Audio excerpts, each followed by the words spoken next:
Mic's coming in properly. Okay, good. So, hello everybody. Welcome to Coffee is for Closers. As you can see, we have a very special guest here today. This is Donald Kelly, also known as the Sales Evangelist, and he is super awesome. I met him on the internet. We're in the online space, so might as well meet each other on the internet, right? What a great place to actually meet new friends. So, welcome Donald to the show. Hey, I'm so excited to be here, Michelle. Thank you so much for having me with the Coffees for Closers. So I feel pretty lucky. Time out. I forgot to record the audio. So hold on. We got to start over again. Okay. Man, I always mess something up. Okay. Let's do this again. So for everyone watching, that was a blooper. Okay. Welcome to Coffee is for Closers. I am not sure on the episode number, but this is all about a show that helps you increase your sales, get really confident in your sales conversations, and we talk about everything from coffee is to closing. No, just kidding. But that is the name of the show.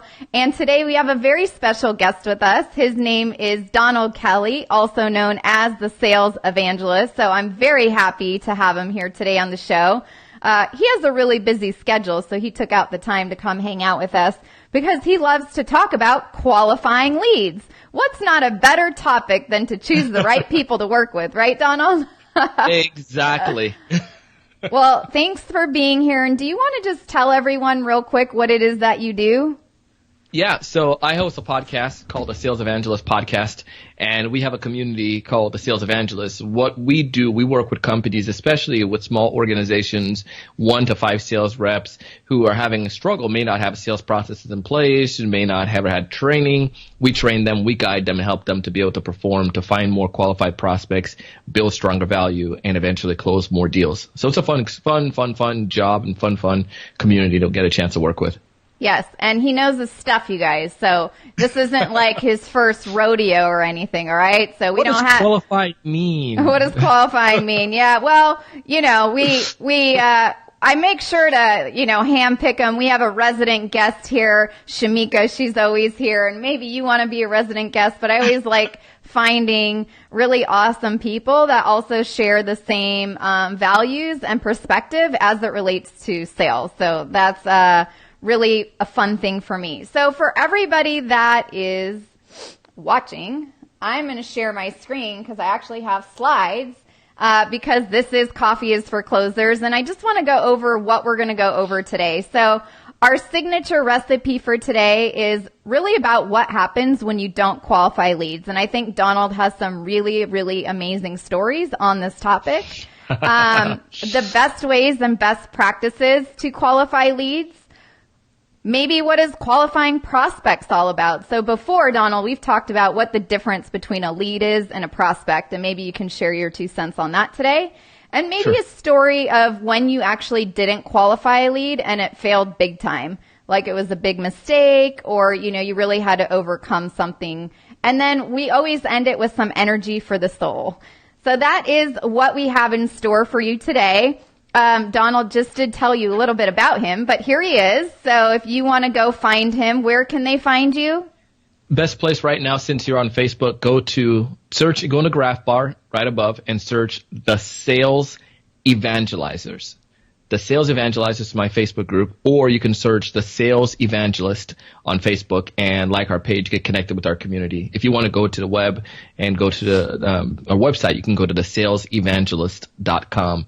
I'm on Instagram, Twitter, and LinkedIn as Donald C. Kelly. So you can find me any of those places. Donald C. Kelly. Make sure you guys add in the C, otherwise you won't find him. You'll find someone else. You'll find some other guy named Donald who's not as cool as this Donald. So. All right. Well, let's get into some storytelling because, as you know, Sure. we have done one of our Wednesday episodes together on Success Unfiltered. And I love telling some really good stories and sharing stories so people can learn ultimately through our stories. But pretty much what I want to talk about and get your take on is, what happens when you don't qualify leads? Like, where is that instant that you've actually experienced where it kind of went south?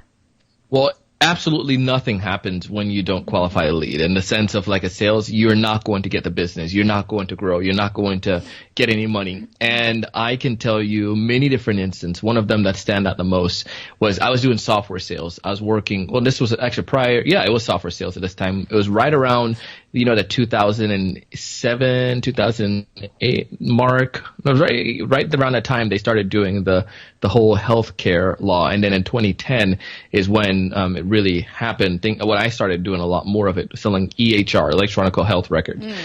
It was like shooting a fish in a barrel idea.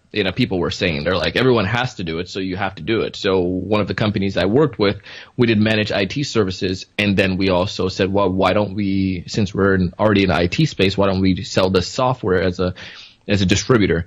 So we started using that's the operative word there, trying to sell EHR to these offices. And we didn't know who we were going after, Michelle. I mean, it was absolutely horrible. It was the fact, like, we had dentists that we were trying to get who are way smaller than like big practitioners who are next to the hospitals, have large practices. So I went to one of these large practices that we had. It would have been an amazing client. Looking back on it, I am so glad they didn't go with us, and it fell apart horribly well. So it was great in the sense that education was great. Education was great. Tuition was expensive, meaning it was a lot that you lost in that process. But this gal, like, quantify, like, how much did it actually cost?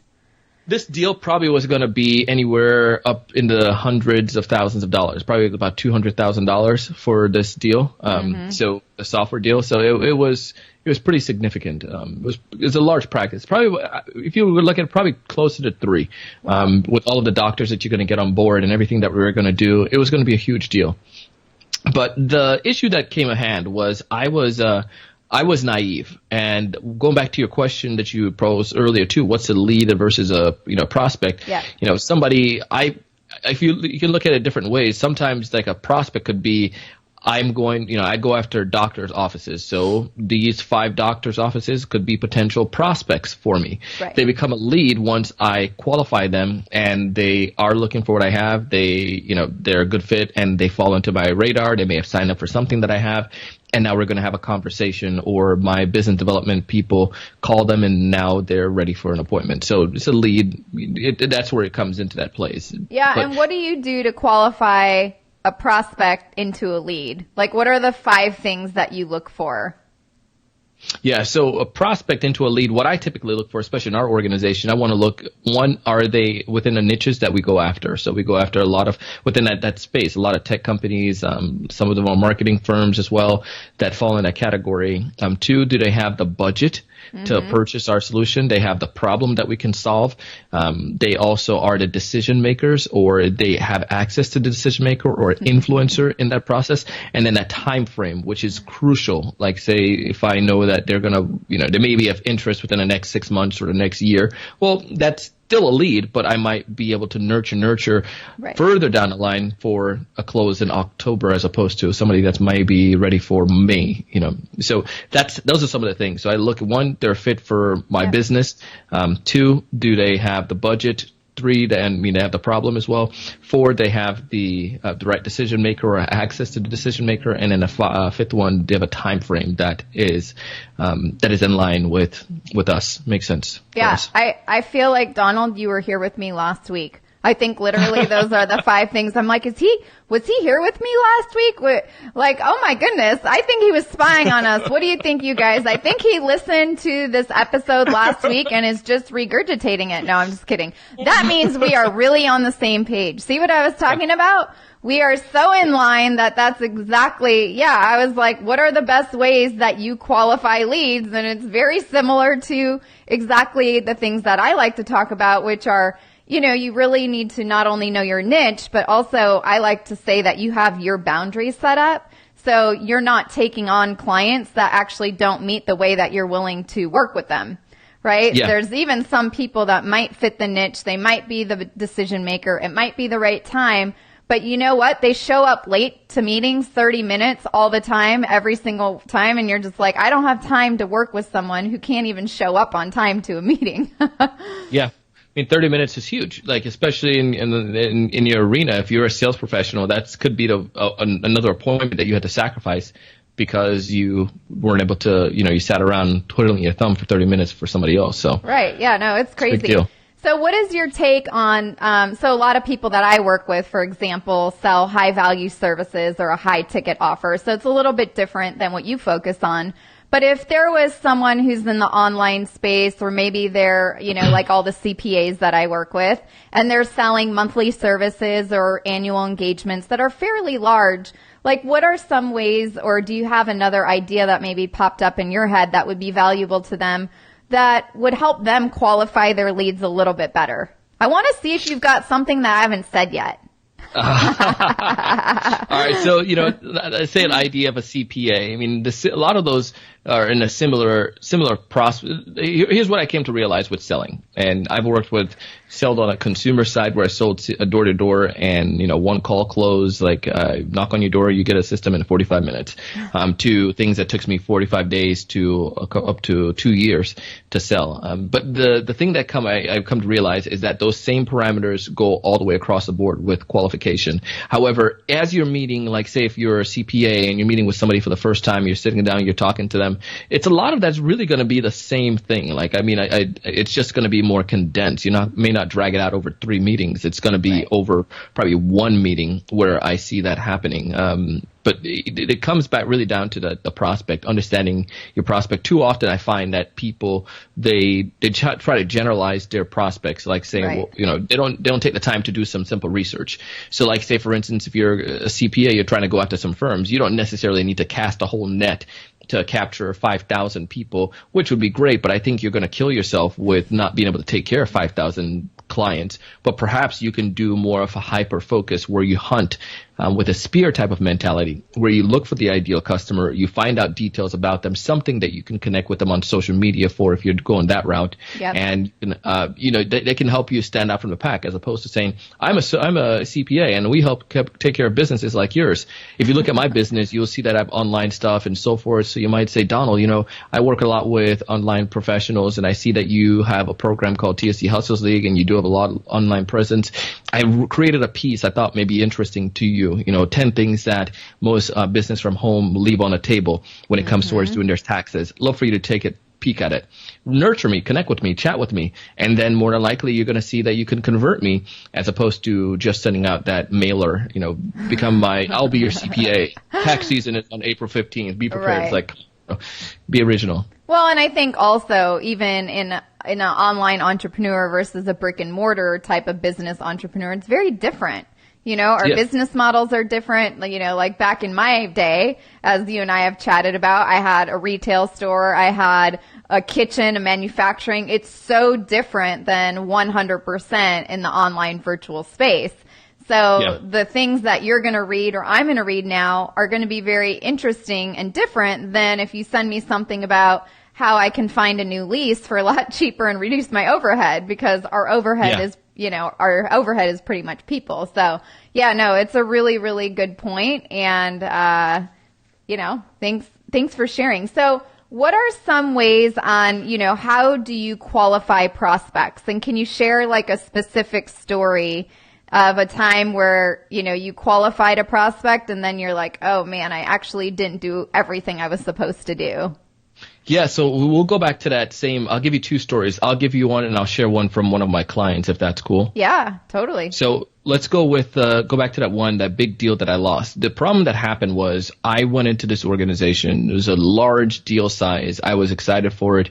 Our vendor, since we're distributors, they were excited for this deal as well. I skipped many of the steps. Instead of like finding out who were some of the decision makers, I knew there was an office manager and she was going to be our gatekeeper and our guide, our influencer, but I had no clue who we were doing this for. I had no clue who any of the doctors were. I didn't have an opportunity to see what kind of, success they had or do any research. I could have easily probably found that stuff by picking up a brochure in their office or looking at their website, but I didn't take that time to do that for the decision board. I only focused on my gal that I was talking to. Mm-hmm. As far as some of the things that mattered most to them, I had no clue. No clue at all. So I'm sitting here, jumping at the bits. They have interest in the software, which was one thing. Right. And because they had that interest, and I'm like, holy cow, this is going to be amazing. Let me go ahead and start preparing proposals for them. So I skipped steps and I did some things okay. Like I found out that she had a new camera.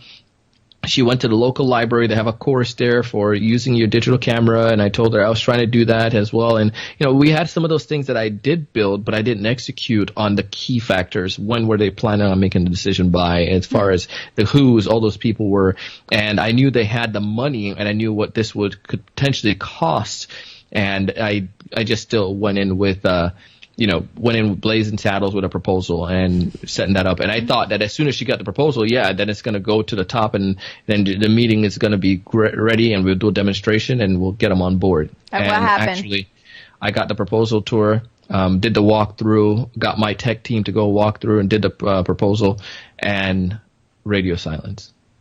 Like straight up radio silence. Well, and I think probably a lot of people listening get this radio silence thing, right? Like, I mean, it's happened to me, I almost am like, a little psychic now. I can actually read when it's actually going to happen. Like, okay, I'm never going to hear from that person again. Like you just get that intuition over time.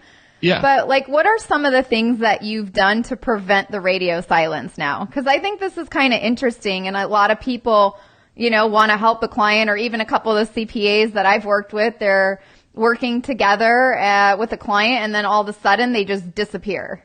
Yeah. Like, so with this client, what eventually happened was they went with a competitor that was bigger and more expensive than we were.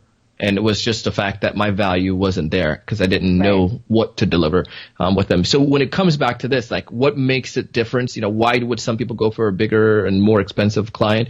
It comes down simply because I understood the value is in the eye of the beholder.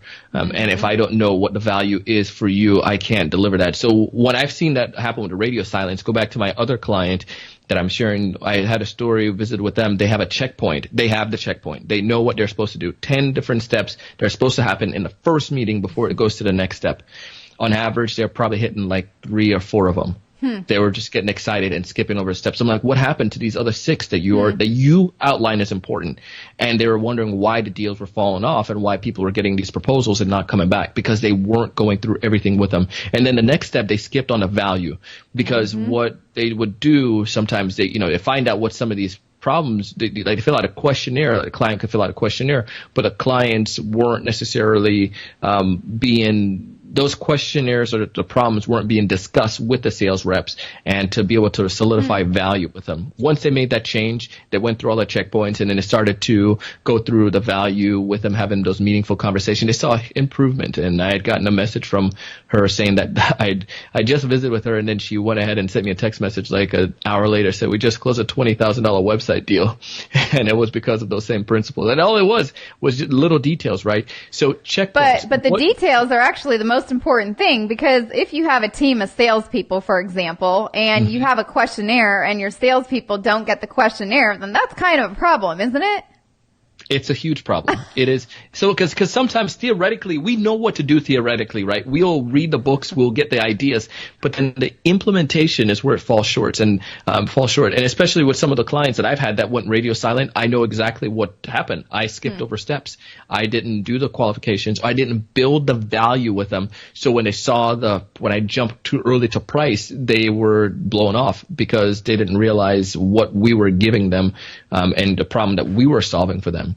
And I would say that's where it would be. And here's one of the things that I do with prospects. Before I get off any call with anyone, what I like to do with them is to set up a clear next step. And something that we both can agree on. And one of the other things that you can do is, especially if you are working as a entrepreneur, solopreneur, go through what that process would look like. You can even do a video on your website, but you can also just do it and show your prospects. So if I'm meeting with you for the first time, Michelle, I can say, Michelle, typically when I work with CPAs, or when I work with as a CPA, working with some of my clients, helping them with their taxes, this is what that process typically look like. They want to learn a little bit more about us. I don't say talk about me and say, well, we're going to, we need to know all of this stuff about you.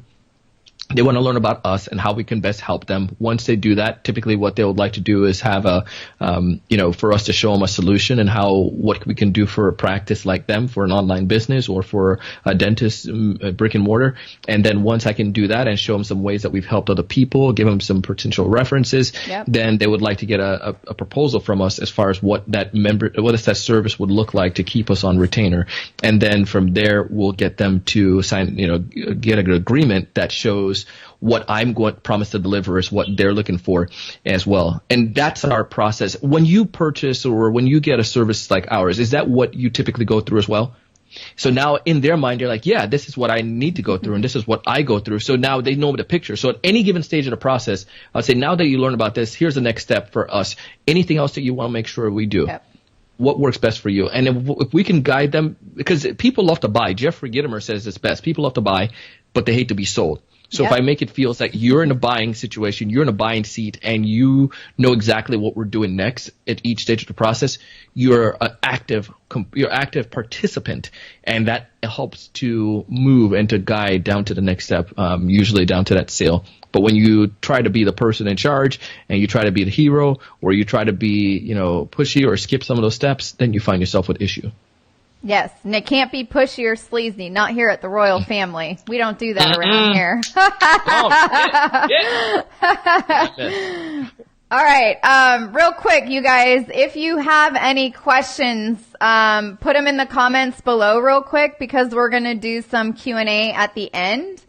If you have a specific question about our topic, which is qualifying leads or the difference between prospects and leads or anything along those lines, just put them down below in the comments, and Donald and I will get to them at the end, because we're going to talk about a few other things right now. So really now I would love to discuss, maybe, Donald, because I know you do a lot of teaching for corporate and, some speaking stuff, and you've got all your courses. But what about like within the last year when you didn't qualify a lead and it kind of went and failed big time? Yeah, we all make mistakes. I got one too, so. Yeah, there was, thankfully it wasn't anything, grandiose or huge, but being meticulous, but there was a situation, and it was with, it was a client I was trying to bring on. They were a small company. They were trying to get their a sales force built out. Mm-hmm. They had one person internally doing some business development. She wanted to bring me on as a consultant and so forth. And I thought that I was doing everything that I knew I was supposed to, right? Mm-hmm. And eventually what happened with it was we did the discovery call. I went to the next level, and because I know the stuff, I think what happened after that second discovery call, I skipped over some of the things, right? I didn't build a strong enough value in it. And eventually I didn't realize, because I sent her the proposal after we had gotten to that phase. But I think what really happened was she didn't see the strong enough value in making the decision right now, and she went with a lesser superior idea. Like she went with this free program that she got qualified for, but they didn't set up a training for her. They didn't set up a process for her. They didn't do any of that stuff for her. And eventually, business was okay, but it was the same thing. The sales rep wasn't producing, and they didn't hire the people that she wanted to. And now a year later, we are in that conversation, but again, really what happened, I skipped over steps. Right, and it's interesting, and I just want to show and point out to everyone who's listening that because you skipped over a step, you actually, when we do that as business owners and entrepreneurs, we're actually doing our clients a disservice in that aspect too, because not only did it not fix her problem, right? You weren't able to solve her problem. She still struggled. And now you're a year later and back in the conversation again. We'll probably do it the right way. But like you said, people want to buy. But the problem is if we don't do our job correctly, or we skip over a step and it leads them to make a different decision, which isn't the best decision for them, they're still in the same position where they are today as they were a year ago. Yeah. Right?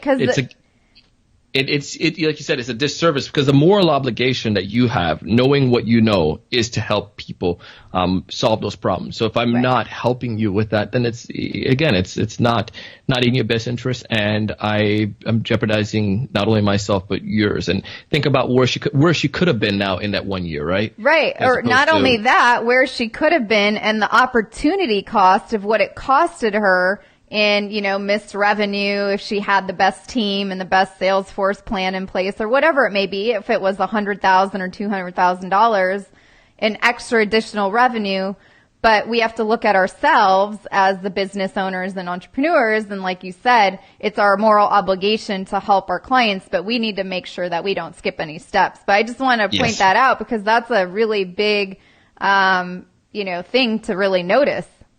Yeah. Yeah, no, that's great. And what about like with some of the people that you've worked with, like, because I know you do some coaching and stuff. Mm-hmm. What about when a time where they did not qualify a lead and it actually, hurt them? So maybe another example with someone you've actually worked with. Yeah, you get this all the time. One of the other clients I have, he was in the medical space, and his sales process is I think theirs is anywhere from 6 months to almost a year. They're selling these oncology medical devices. And here's what happened with them is the clients typically, they went with the board because everyone has to, especially in a hospital, a lot of people have to be a part of the decision-making process. You have like the radiologist, you have the therapist, you have the department heads, you have the executives in the hospital.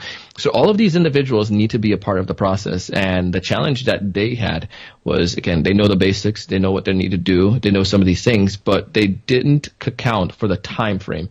The client kept giving them a PO and, told them they were going to give them a PO and told them like, we'll be ready next month because they did like it. We will be ready next month. We'll be ready the month after that. We'll be ready the month after that. And it went through this like gamut forever and never really had an opportunity to close that deal, because what tends to happen with sales situations like that is we miss out on one thing, and that could be the time frame, or we miss out on what is their internal buying process like. Right. So like I shared at the very beginning there, I shared with as a CPA, shared with this person my buying process.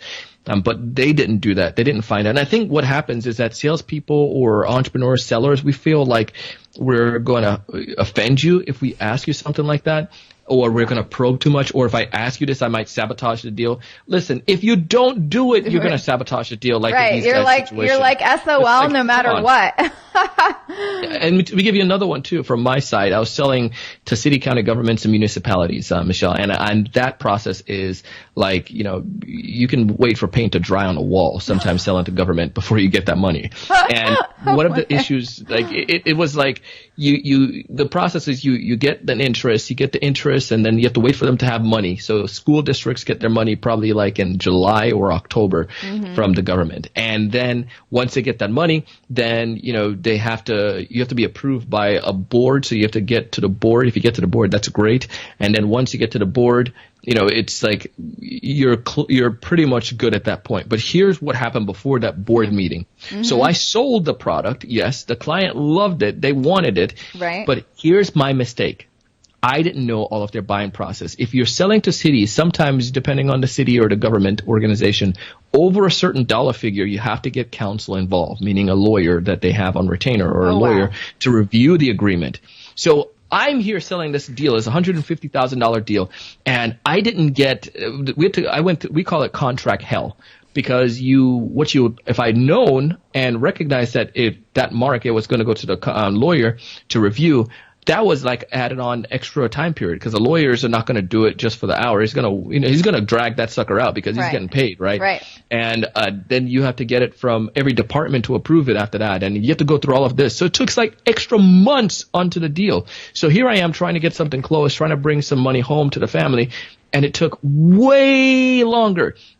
Yeah. Then I missed a committee meeting because it's once a month, and if you miss that committee meeting, it's next month. So it was this forever process. But I didn't know what I didn't know, and if I had known that by asking them, what would it look like, I could have gotten them a sample agreement before, so they could before we got down to the final, demos and things like that, so they could start the review process with the with the lawyer. So when you misstep, or you don't necessarily know what's going on because you don't take the time to ask because you're afraid you're going to offend them, right. Come on, you're going to end up losing. You're going to lose no matter what. So you might as well ask just to make sure you know, right? And that's what it's about, qualifying leads, because maybe you wouldn't have spent so much time on that and you could have worked with another person or client side by side. And it's like, if you're going to give all your time or put all your eggs in one basket with, without really knowing the expectations, you're not able to deliver on that service as well. But then also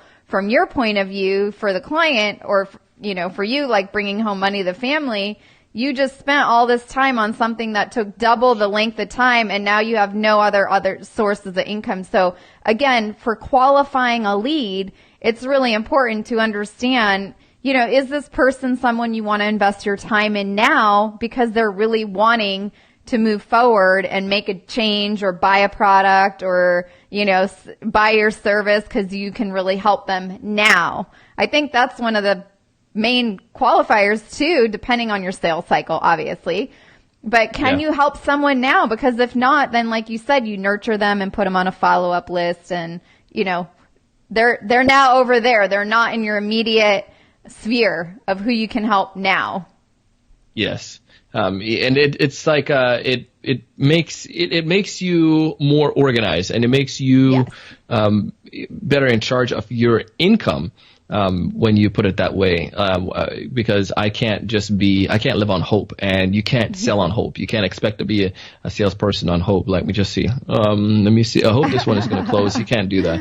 You want to make it, it has to be a science in a sense where you can say, if I do these things, my probability is an 80% that this will come on board. And that's an amazing way of looking at things, as opposed to, let's just send out a bunch of proposals and see what come back. And then you end up with like a 2% come back. And again, that's not cool. Waste a lot of time. And it's not cool, and it's not going to be good for your confidence either. But as entrepreneurs and business owners, we all signed up for 24/7 sales careers.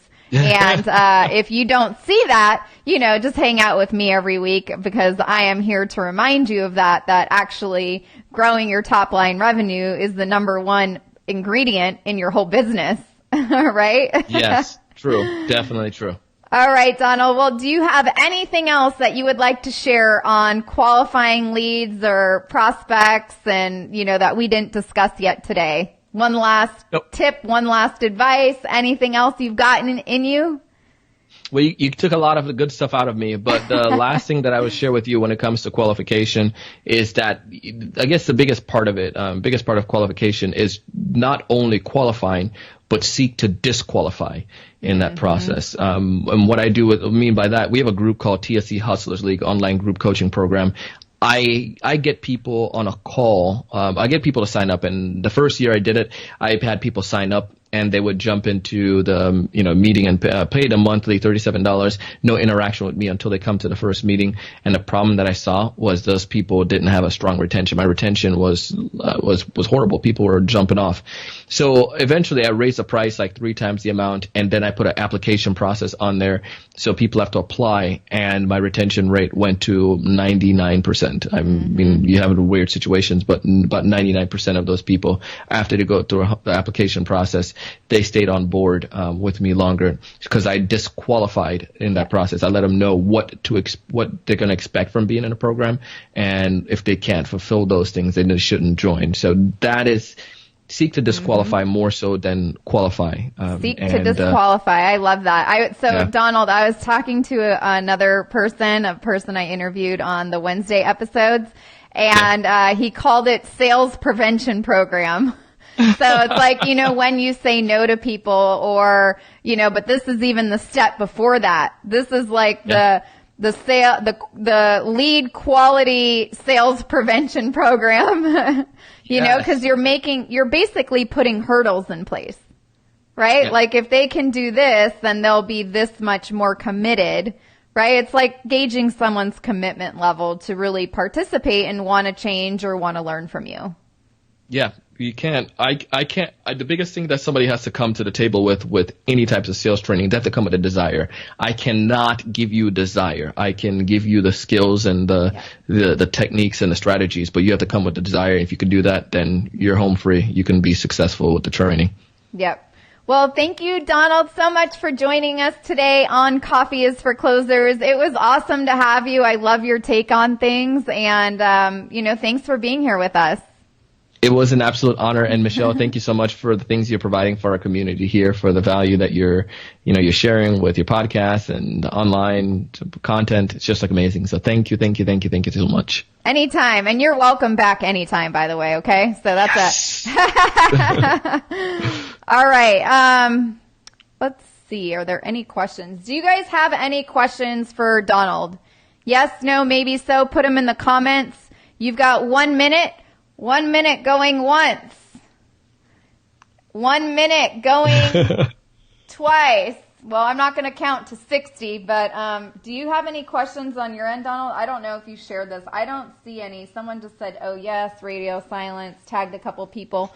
Also, if you can like and share this on your pages, that would be awesome. Donald and I say thank you in advance for sharing it on your pages. All right, you guys. I'm going to share it on my page right now so some more folks can get access to it. So if you want to go find Donald, you know where to find him. If you want to, I'm going to put a link down below, or maybe Amy can, for the reminders. So you guys get a reminder every single week. Just make sure to subscribe to our bot. We have a bot. Our messenger bot. That's how we communicate to everybody. So you can sign up to that. We'll put the link down below. All right, Donald. Well, you have an awesome day. It was so fun to be here with you today. And we'll see you again soon. We'll have you back, okay? Sounds like a plan. Thank you so much again, Michelle. Okay, bye, you guys.